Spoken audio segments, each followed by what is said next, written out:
Rob Smith Media here, and I'm delighted to be joined by Amy Scully as she prepares to take on Anna Shukhman at FCC 42 June 7th. Amy, how are we doing? I'm doing great, amazing, and feeling ready for next weekend. Now, this is a massive fight for you. It's not just a massive fight for yourself, but just for female MMA in general. It's a huge fight. You're two of the best amateurs in the area right now, and it's the chance to be the first FCC female champion and first female strawweight champion. So, how proud would that make you to be the first female champion in FCC history? It's honestly a huge honor to be a part of this championship fight. Like I remember seeing the original fight being Anna versus Monique, and I was kind of, I wished I could have been one of the fighters there to kind of make that big kind of landmark fight for women's MMA. So I'm glad now. I'm not glad that maybe Monique got injured or whatever, but I'm glad that she's gone now and I'm able to be in for this. Like it's a monumentous kind of thing. Like it's just showing that women's MMA is coming up. We're going to have champions in all different organizations, and it's just a huge honor to be a part of this fight. And when we previously spoke before, you mentioned how activity is the goal for you. You want to stay active, you want to have as many fights as possible. So how excited are you to be on the cusp of winning your second title already this year? Oh, I'm ecstatic. I'm so happy. Like I have another fight booked for the end of June as well. But like they texted me and offered me this one on 3 weeks' notice, and I was like, of course, I'm always ready to fight. And if anyone offers me a fight, I'm never going to turn it down. So it's great just to be able to keep active. And now I'm getting two fights in the month instead of just the one. You mentioned how the fight is on 3 weeks' notice. So when you got the call to say, "Oh, we've got a title fight, SCC, Anna Shukhman," what was your immediate reaction when you got that call? Yeah, 100%. I'll definitely do it. That was it. Like, didn't even think twice. My coach just texted me, and I was like, yeah, 100%. Just say I'm grand to do it, and that was all. I just accepted it straight away. Didn't even think twice. So talk to me about this matchup with Anna because you're two of the best amateur strawweights right now. So talk to me about this matchup. How well do you think you match up with her? Like personally, like the same at all my fights, like I just kind of strive to be better everywhere. Like I know she's a very skilled fighter, she's good striking and she showed off her grappling as well. But I'm confident that, no matter what happens and what she throws at me, I'll be able to deal with it in my own way and kind of, take advantage of it and then get the win. And you're two of the most hyped up fighters right now, and she's run a three-fight finish streak. And FCC is considered one of the biggest, like not I know that they have pro fights, one of the bigger amateur organizations. They do a lot of work with amateur MMA as well as the pro scene. And so, would you say this is your highest profile fight to date?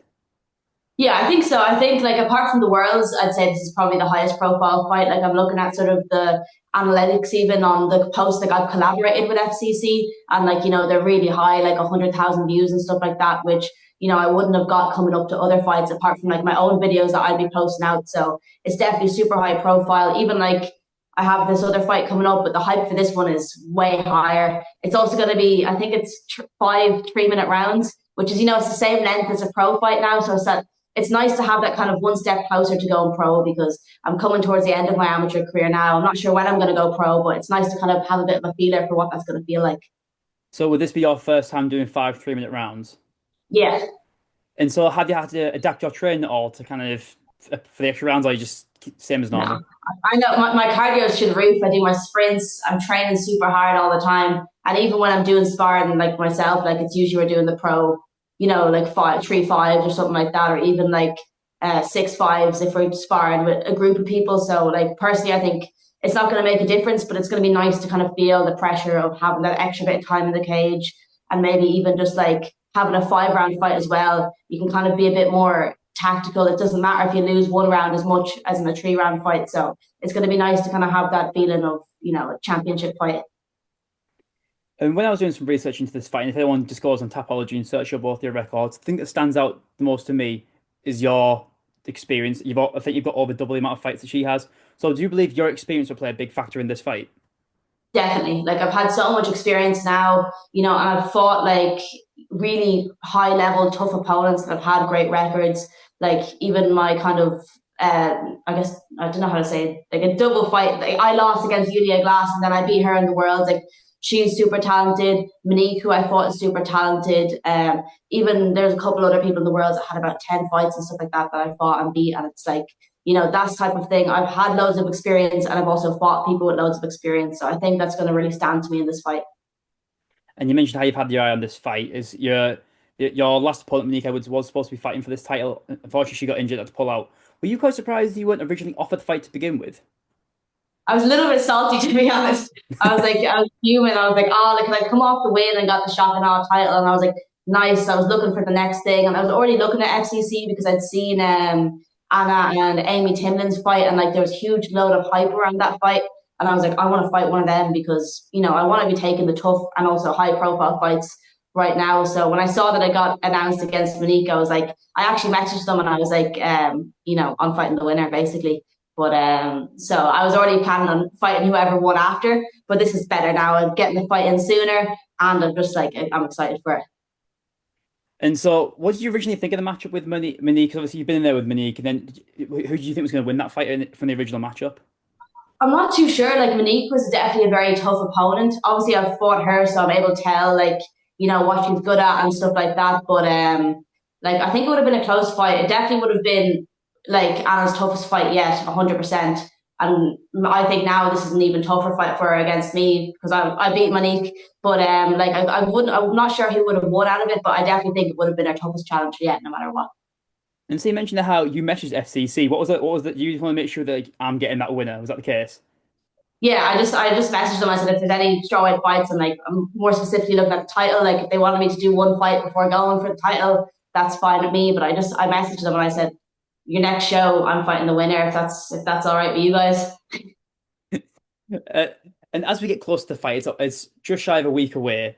It's not, no, yeah, it's just still over a week away yet. And so, as we get closer, is there any shift in your mindset getting close to the fight? No, not really. I don't really get like that nervous or stuff coming up to fights until I actually like once I get over to Liverpool, maybe I'll start getting a bit nervous then. But usually coming up to the fights, like I'm just really focused and like the nerves and stuff don't really hit in until basically weigh-in days or fight day. But I'm not really like even with my game plan stuff like that, like I kind of have the same game plan every time, which is just do what I do best and play by my own kind of rules and by my own game. I try not to, think too much about what my opponent might do and stuff like that because especially doing the IMMAFs, you never know who you're going to be fighting in that. So there's no point researching 10 people. So I think that's kind of instilled a good mindset for me coming into fights because I don't over research people because especially in amateur, you change so much fight to fight. You're not going to get the same fighter as in their last fight video. So I'm just kind of focused on myself and just want to do the best I can. But you kind of just answer my next question now. I was gonna ask about how obviously you've got IMF experience. Do you believe that experience has given you like what's the word I'm looking for like a mental edge over these other amateurs who you say are kind of over analyzing things where you've been there, you've won the IMAFs as well. So you've got that confidence in yourself to say like, look, I don't really need to focus on my opponent. I need to focus on Amy. I need to focus on what I do best. Yeah, exactly. Like I just think like the only factor that I change against fighting this person is what I do. So I think like it doesn't matter if I try do something to specifically combat them. It doesn't matter who I'm fighting. Like I think the IMAFs really kind of instill that in me that you never know who you're gonna fight. Someone could even pull out. You think you're gonna fight them, you have to fight someone else. And fighting multiple days in a row as well means you really have no time to game plan for the next person. You can only really think of who's right ahead of you, who's next in the bracket, and then you have about 12 hours before you're fighting the next person again. So it's nice like that to kind of have that mindset brought into me through the IMAFs. And I've spoken to a lot of young fighters who have had success in the IMAFs. And most recently, I spoke to Regan O'Brien Bellamy, a young lad from Liverpool. And all these fighters who I've spoken to have done the IMAFs. I've had said the same thing. They can't get fights. No one wants to fight them because people do their research and they've seen, oh, bloody hell, they've got so much experience at such a young age. Like, I know Regan's had some like 30 something fights across amateur MMA since he was like 9 years old. It's ridiculous. And now he can't, no one wants to fight him. Did you have that same struggle of you're really struggling to find people who are willing to fight you?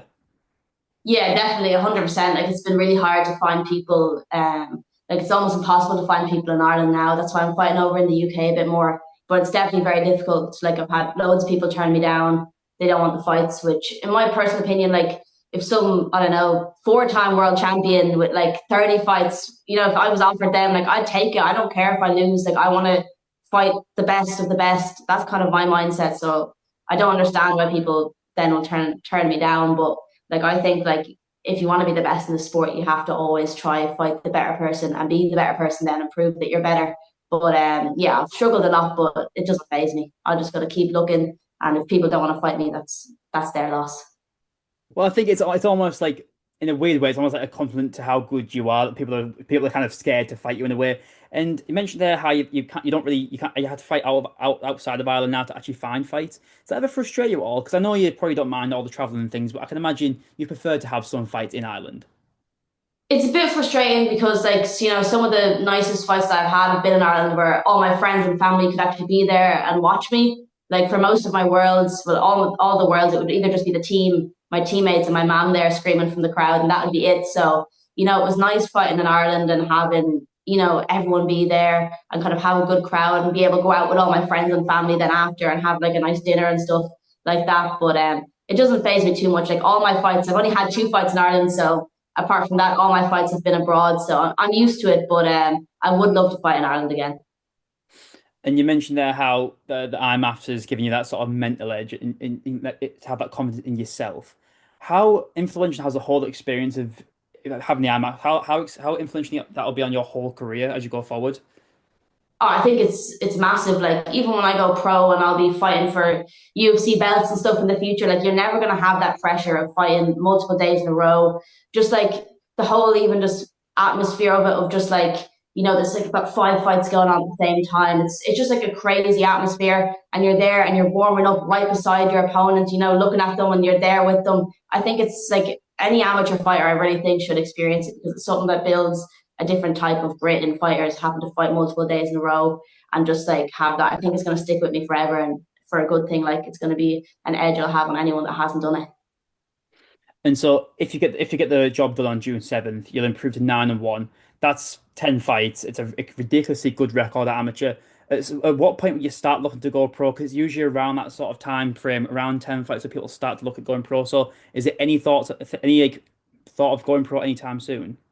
Yeah, like it's in the works now, thinking about going pro, but it's a big jump. So I want to make sure that when I do it, the promotion that I'm going to be fighting for is going to be the right promotion. Like I want to get to the UFC obviously in the end, but like you don't want to be thrown to the deep end as well going pro.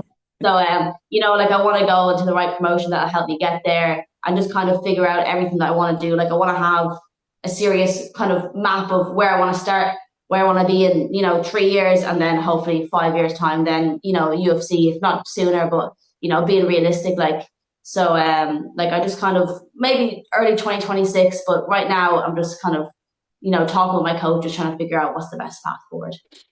And last time we spoke about how you're very active on social media, always posting like training videos and like little day in the life videos. And as a fan's perspective, it's refreshing to see because I think nowadays in MMA, it's not all just about how good you are at fighting. You have to be able to build a brand and show your personality. And I think you do a very good job of that. There's another young fighter coming up who fought on Shock, Tommy Day.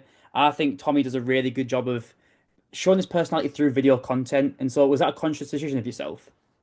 Yeah, 100%. Like I definitely wanted to start showing that, what type of fighter I am and also building my own platform that when I go pro or even finding fights like this, like I'd say, obviously I have a good record, but if I didn't have the presence as well, maybe I wouldn't have gotten the opportunity at FCC. I don't have a humongous presence, but for an amateur MMA fighter, it's definitely, a bit bigger than average. So I think like it's given me lots of opportunities and it's something that I think all fighters should do because it's not like we're, I don't know, a football club or something. I don't watch football, but my granddad liked Liverpool, his granddad liked Liverpool, and they all kind of follow that. You don't have that following. People don't know who you are. They don't care about you. So you have to give them a reason to care about you. And that's what I try to do through my videos. I try to show people the hard work I put in every day and just kind of inspire them as well to do stuff. And there's pros and cons to everything. It's the same with having a social media presence. And I believe it was yourself who shared that you get your fair share of hate messages and hate comments. And I think Yeah. to me as a fan of yourself and speaking to you, and I've spoken to you a few times now. I don't understand how someone like you can have haters because you're one of the nicer people in this sport. You haven't got a bad ball in your body. You're always like I've watched some of your other interviews. You're respectful. You're kind to everybody. So to me, I'm shocked at the fact that you even have a single hater. But what was it? How does that make you feel when you get these hate messages and hate comments? I don't really mind because like personally, like, I've grown up on social media, like I'm Gen Z or whatever, and like, I'm like an iPad kid or whatever. So I've grown up on social media for a long time and I've never once commented a hate comment in my life. And I'm like 20 years old now, which, like that's probably 10 years on the internet or something like that.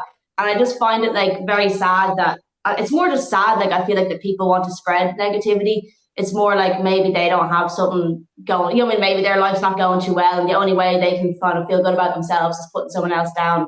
Which, you know, in that way, I don't take it personally. Like it's just someone that probably has their own issues and they're trying to work through it, because I don't think I post anything that warrants hate. You know, I don't. I'm not very controversial. I just kind of be myself, and maybe if being myself is controversial, then that's a them problem. But you know, like I don't let it get to me. It's people; they have their own issues that they have to work through, and I also grew up with two brothers, so I've had my fair share of bullying. That I have thick skin, that I'm used to it. Like so, no, I don't let it get to me. I just find that it's just kind of sad for them, like, and it just shows that you know I have enough presence that people actually care to hate and think they're going to get something out of it. So it's kind of in a weird way a compliment as well.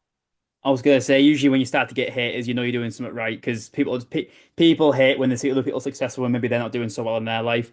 And my next question was, what is your message to say to another young up and coming fighter who is a little bit scared to have a social presence because of hate comments? What is your message to them to kind of put themselves out there?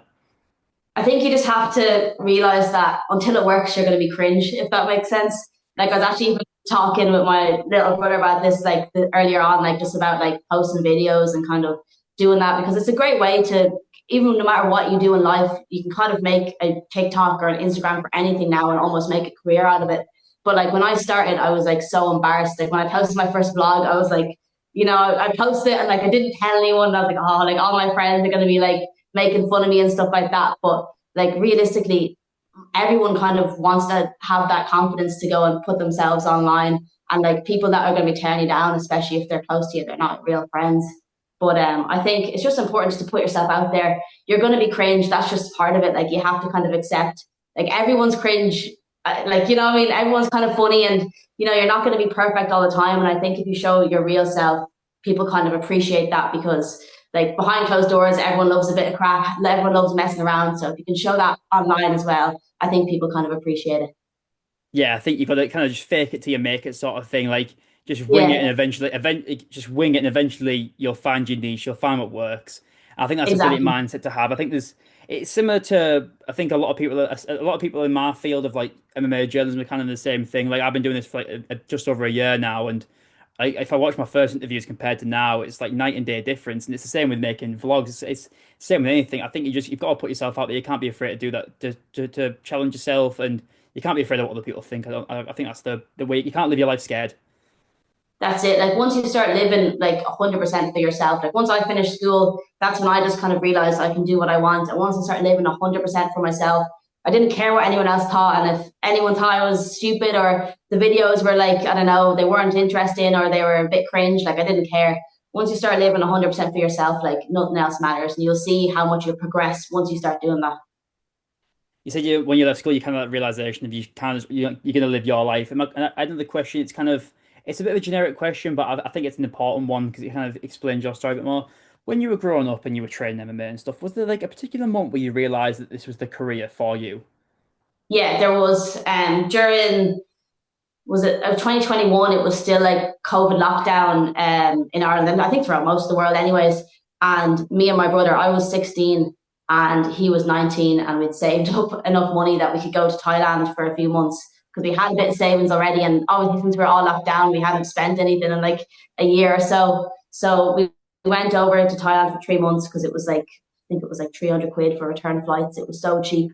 So we went over and I was training over there, and just being able to, like, that was the first time where there was no school, there was nothing in the way. I just would wake up, I'd train, I'd eat, I'd train, I'd eat and train again, and then go sleep and do it all over again. And like just being out there, like I remember just like finishing a session and I was absolutely bollocks, and I was just thinking like, this is what I want to do for the rest of my life. And no matter what happens, I'm gonna, you know what I mean, push to be able to do that for the rest of my life. So I put my head down, I finished school, got a good enough grades that my parents are happy enough for me to pursue this, so I could, you know, go to college if needs be. And like, you know, it's the best thing I've ever done. Like once I realized that, like, this is all I wanted to do. And when we last spoke, am I correct in thinking you were working at a bakery last time we spoke? Yeah. Right. My last question, a bit of a daft one, but I have to ask. What is your go-to bakery item? You know, after a fight, like you want like a sweet treat. What's your go-to bakery item? I don't know if it counts as a bakery item, but I love tiramisu. You don't Oh, bake yeah, it, okay. but it is like Yeah, a yeah, yeah, tasty yeah, kind yeah, of yeah. item. But like, oh, like I could eat like like after my last fight against Monique, one of the girls at work made me like a massive, like this big a tiramisu, and I think I ate it in a very disgustingly short amount of time. And so Gulped the whole thing down. my final question, because I know how busy you are, I don't want to keep you too long. My final question is, can we get official prediction for the fight against Anna? Oof. I think I'm going to submit her. I think I'm going to get her to the ground and submit her. Like that's what I'm good at. That's what I'm best at. So I'm confident that's how it's going to end. Quality, Amy, I love it. So just want to thank you for coming on. It's been a real pleasure speaking to you as always, and I wish you the best luck on June 7th. Thank you so much for having me. I'll definitely be speaking to you soon. Thank you.